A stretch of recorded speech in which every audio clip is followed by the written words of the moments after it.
కష్టాలు ఉన్న కర్తవ్యం వీడలేదు. రాష్ట్రాభివృద్ధికి ఆధారమైన వార్షిక బడ్జెట్ రూపకల్పన వెనుక కసరత్తు, దూరదృష్టి ఉంది. రాష్ట్రాభివృద్ధికి దిక్సూచిగా బడ్జెట్ నిలవనుంది. కష్టాలున్న కర్తవ్యాన్ని మరవని బడ్జెట్ ఇది.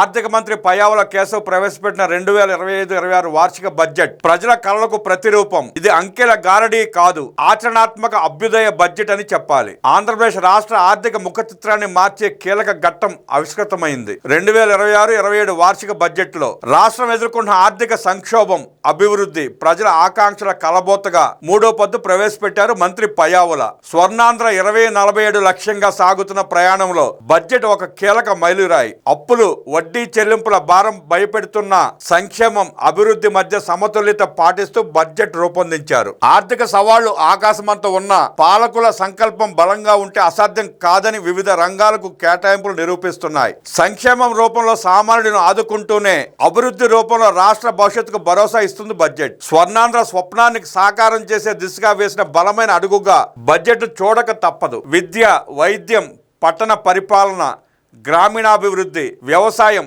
జల వనరులు, రహదారులు వంటి శాఖలకు భారీగా నిధులు కేటాయించి అభివృద్ధి సంక్షేమం పట్ల కూటమి ప్రభుత్వ నిబద్ధతను చాటుకుంది. రాష్ట్ర ప్రగతి రథానికి ఆర్థిక వనరులే ఇంధనం. ప్రజా సంక్షేమం, మౌలిక సదుపాయాల కల్పన, ఆర్థిక స్థిరత్వం అనే 3 ప్రధాన స్తంభాలపై రాష్ట్ర బడ్జెట్ రూపొందించారు ఆర్థిక మంత్రి. బడ్జెట్ కేవలం ఆదాయ వ్యయాల పద్దు మాత్రమే కాదు, కోట్లాది ప్రజల ఆశలు, ఆకాంక్షల ప్రతిబింబం. రాజ్యాంగంలోని 202వ నిబంధన ప్రకారం అసెంబ్లీలో ప్రవేశపెట్టే వార్షిక ఆర్థిక నివేదికే బడ్జెట్.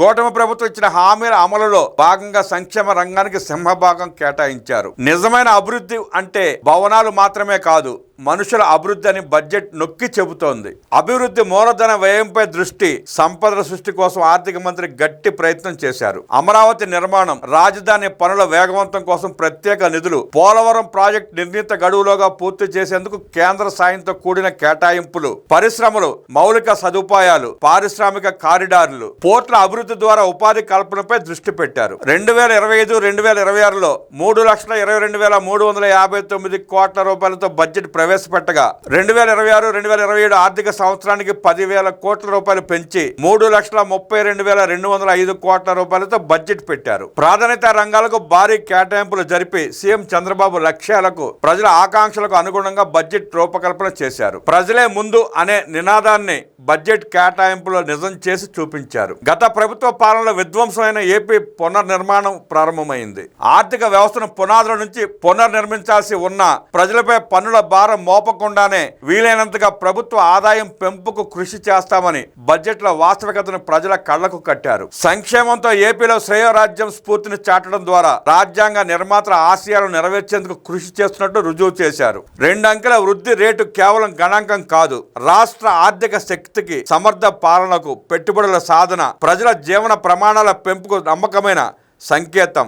వ్యవస్థలను గాడిలో పెట్టి 20 నెలల్లో ఏపీ బ్రాండ్ పునరుద్ధరించి జీఎస్టీపీ మొత్తంగా 11.75% వృద్ధిని సాధించడంతో ప్రభుత్వ 2 అంకెల వృద్ధి రేటు లక్ష్యం నెరవేరింది. రాష్ట్ర ఆర్థిక వ్యవస్థలో వ్యవసాయం కీలకం. బడ్జెట్ లో సాగునీటి ప్రాజెక్టులకు కేటాయింపులు పెరగడం రైతుల ఆదాయ పెంపుదలకు సానుకూల సంకేతం. బడ్జెట్ లో పరిశ్రమలకు ప్రోత్సాహకాలు, ఐటీ రంగానికి ప్రాధాన్యత, స్టార్టప్లకు మద్దతు, ఆర్థిక క్రమశిక్షణ నిజమైన మార్పు, మూలధన వ్యయం పెంపు, పరిపాలనా ఖర్చుల నియంత్రణ, అప్పుల నిర్వహణ ప్రత్యేకతలు. ఇది కొనసాగితే రాష్ట్ర ఆర్థిక వ్యవస్థ స్థిరపడే అవకాశం ఉంది. సొంత ఆదాయాన్ని పెంచుకుంటూనే సంక్షేమ పథకాలను నిర్విరామం చేయడం కత్తి మీద సామే.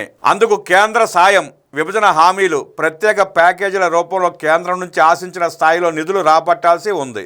ఏదేమైనా కేటాయింపులు కాగితాలకే పరిమితం కాకుండా అవి క్షేత్రస్థాయిలో అమలుకు నోచుకున్నప్పుడే రాష్ట్ర అభివృద్ధి చెందుతుంది. పారదర్శకమైన ఆర్థిక విధానాలు, క్రమశిక్షణతో కూడిన వ్యయం ఉన్నప్పుడే బడ్జెట్ ఆశించిన లక్ష్యాలను చేరుకుని రాష్ట్రాన్ని ప్రగతి పథంలో నడిపిస్తుంది.